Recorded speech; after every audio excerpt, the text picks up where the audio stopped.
আমরা আজকে চলে আসলাম রাইট ফ্রম ভার্বের খুবই গুরুত্বপূর্ণ একটা ক্লাসে। আজকের ক্লাসে দেখাবো রাইট ফ্রম ভার্বের এ টু জেড। আজকের এই ক্লাসটা যদি করো, বিশ্বাস রাখো রাইট ফ্রম ভার্বের এ টু জেড তোমার ক্লিয়ার হয়ে যাবে ইনশাল্লাহ। তাহলে রাইট ফ্রম ভার্বের কৌশলী কিছু রুলস রেগুলেশন আমরা এখানে ইউজ করার চেষ্টা করেছি। এক্সট্রা যে জিনিসগুলো বারবার পরে আসছে সেগুলো অবশ্যই আনবো, বাট রুলস আকারে না, সেগুলো উদাহরণ দিয়ে বুঝিয়ে দিব। যে গুরুত্বপূর্ণ রুলসগুলো পড়লে তোমার রাইট ফ্রম ভার্বটা ক্লিয়ার হয়ে যাবে।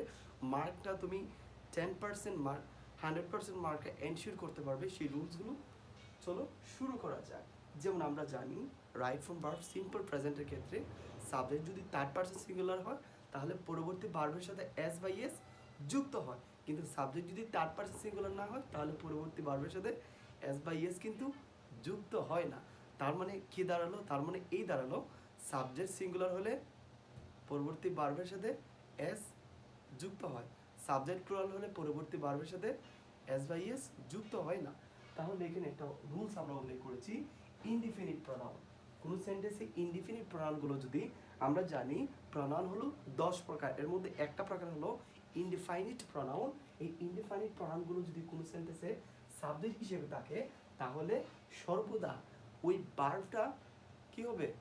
প্রেজেন্ট ফর্ম হবে, ভার্ব ওয়ান বা ভার্বের প্রেজেন্ট ফর্ম হবে। এখন চলো দেখি আমরা এই ইনডিফিনিট প্রনাউনগুলো কোনগুলো।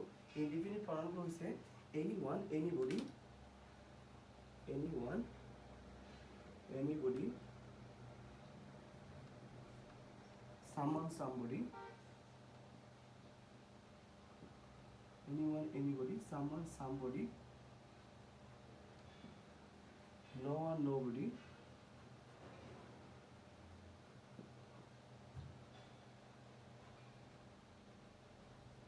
anyone, anybody, someone, somebody, no one, nobody, everything, what, everything,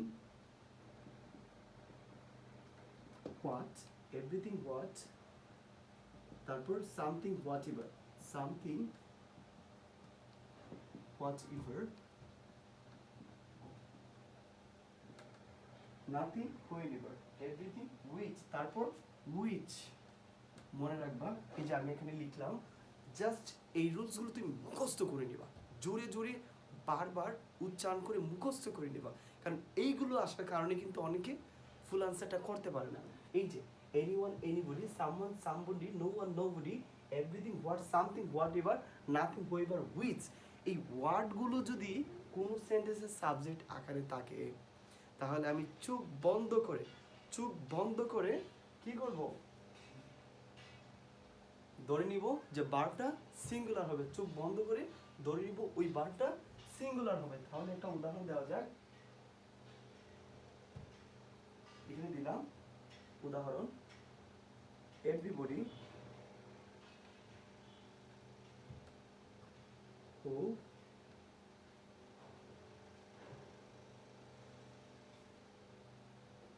everybody, এই যে এখানে কিন্তু সাবজেক্টটা এভরিবডি।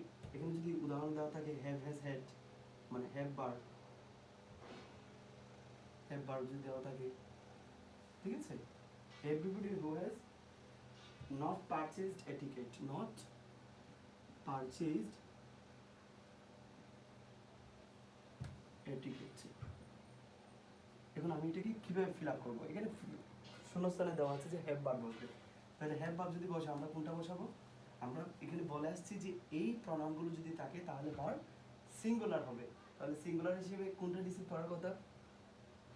হ্যাজ রিসিভ করার কথা না, হ্যাভ তো প্লুরাল ভার্ব থাকলে হ্যাভ বসে, আর সিঙ্গুলার ভার্ব থাকলে হ্যাজ বসে। তো এখানে যেহেতু সিঙ্গুলার ভার্ব রিসিভ করবে তো আমরা এখানে দেবো হ্যাজ। এখানে সঠিক উত্তর হবে হ্যাজ, সঠিক উত্তর হবে হ্যাজ, ঠিক আছে। Everybody who has not purchased A ticket. তারপর আমরা যদি সেকেন্ড অপশনে যাই তাহলে সেকেন্ড অপশনে আমরা কি দেখতে পাচ্ছি? আমরা রুলস ধুয়ে চলে গেলাম, যে রুলস ধুয়ে অনেকটা এরকম থাকবে যে অল এনিমোর, মানে এই ওয়ার্ডগুলো যদি বাক্যের শুরুতে থাকে, এই ওয়ার্ডগুলো যদি বাক্যের শুরুতে থাকে, ওয়ার্ডগুলো কি? All anymore, some most, the rest. এভাবে all anymore, some most, the rest, all any more, all anymore, some, most, the rest. All anymore samust the rest. All anymore samust the rest. এই ওয়ার্ডগুলো যদি থাকে তাহলে দেখো singular subject, singular verb, singular noun, singular verb, plural noun, plural verb. কি হবে? All anymore samust the rest. All anymore samust the rest. তারপর no one no, no one, no one, no. All anymore samust the rest. No one no, এই ওয়ার্ডগুলো যদি কোন সেন্টেন্সে subject আকারে থাকে প্লাস আমরা কি দিব? প্লাস সিঙ্গুলার নাউন হলে, মানে এটার পাশের নাউনটা যদি সিঙ্গুলার হয় ভার্বটা সিঙ্গুলার হবে। Singular noun,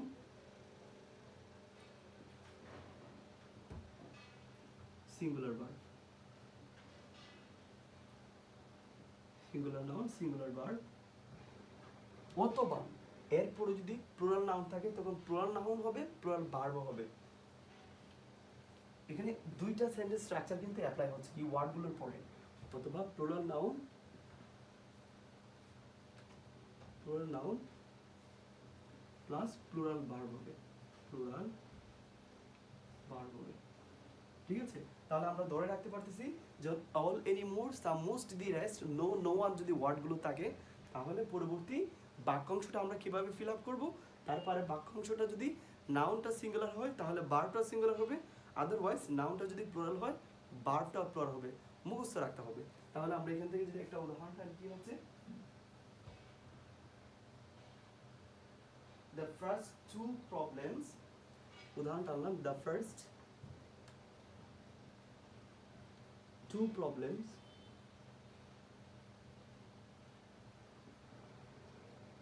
the first two problems আচ্ছা দেখো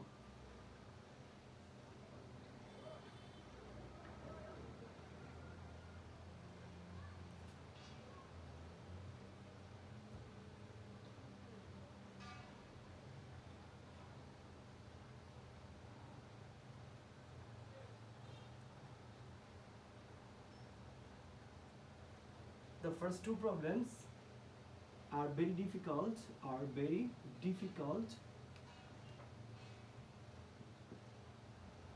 The first two problems are very difficult, but the rest, but আচ্ছা এই উদাহরণগুলো কিন্তু খুবই ক্রিটিক্যাল। এগুলো বুয়েটে আসছে, ঢাকা বিশ্ববিদ্যালয়ে আসছে, এগুলাকে আমি উদাহরণগুলোকে বাছাই করে নিয়ে আসছি, অনেকক্ষণ সময় লাগছে আমার।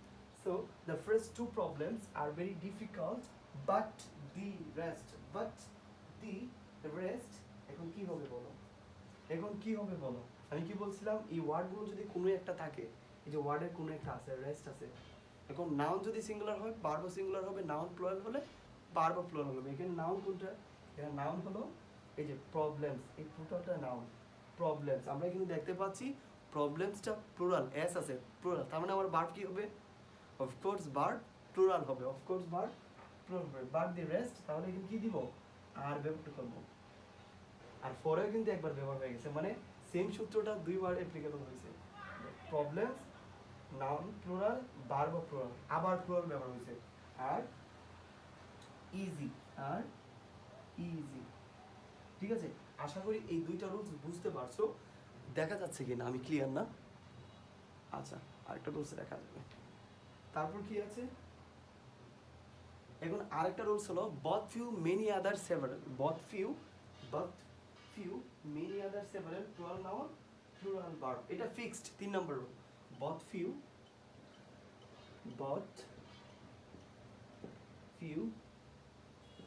many other both few many other several, both few many other several, both few many other several, এই ওয়ার্ডগুলো যদি থাকে both few many other several, right form ভার্বে এই ওয়ার্ডগুলো যদি থাকে তাহলে fixed plural noun plural verb, fixed plural noun plural verb, both few many other, তারপরে নাউনটাকে প্লুরাল হতে হবে, ভার্বটাকেও প্লুরাল হতে হবে। So both few many other several, plural noun plural verb, plural verb লিখে দিলাম, ঠিক আছে? তার মানে এটা মুখস্থ করে নিবা, both few many others several, plural noun plural verb, plural noun plural verb। Example যদি আমরা এখানে টানি একটা এক্সাম্পল, many, এই যে many, both few many, কি বলছিলাম plural noun হতে হবে plural verb হতে হবে, তাহলে many এখানে worker, কালি বসে many worker, হ্যাজ হবে না হ্যাভ হবে, আচ্ছা ওয়ার্কারের সাথে এস লাগাতে হবে এবং এটাও হ্যাজ না হয়ে হ্যাভ হয়ে যাবে, তাহলে মেনি ওয়ার্কার্স হ্যাভ কি হয়ে গেছে plural noun plural verb, plural noun, কালি মনে হয় শেষ হয়ে গেছে। আচ্ছা যাই হোক, তারপরে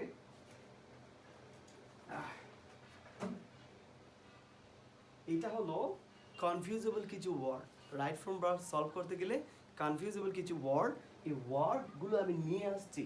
এই তিনটা তোমরা যদি রাইট ফ্রম ভার্ব পড়ো বা রাইট ফ্রম ভার্বের কোনো উদাহরণ যদি পরীক্ষায় বা কম্পিটিটিভ এক্সামে দেওয়া থাকে দেখবা এই তিনটা থেকে আসছে, যার কারণে আমরা নিয়মটা না বোঝার কারণে প্রায় সময় ভুল করে ফেলি। তোমরা একটু সচরাচর দেখো আমরা যে রাইট ফ্রম ভার্ব পড়ছি, রাইট ফ্রম ভার্বের মধ্যে এই উদাহরণগুলো কিন্তু আসে নাই, এগুলো বলে ক্রিটিক্যাল উদাহরণ, ঠিক আছে? কম্পিটিটিভ এক্সামে বা বিশ্ববিদ্যালয়ে যদি তোমরা পরীক্ষা দিতে চাও বা জব পরীক্ষা যদি তোমরা দিতে চাও, দেখবা জব পরীক্ষা বা কম্পিটিটিভ এক্সামগুলো সচরাচর তোমাদের যে উদাহরণ বা সিস্টেম আছে সেগুলোর চেয়ে একটু ডিফারেন্ট বা ক্রিটিক্যাল হয়। তো যারা বুদ্ধিমান তারা এগুলো কিন্তু নোট আউট করে রাখবে। সো রাইট ফ্রম ভার্বের পরবর্তী ক্রিটিক্যাল বা ইজি সেকশনটা আমি দিয়ে দিব, এটা হলো ক্রিটিক্যাল সেকশন কম্পিটিটিভ এক্সামের জন্য, এবং এটা সচরাচর থেকে যেহেতু ডিফারেন্ট, এইচএসসি এসএসসি তোমরা ওইটা পড়ে রাখবা।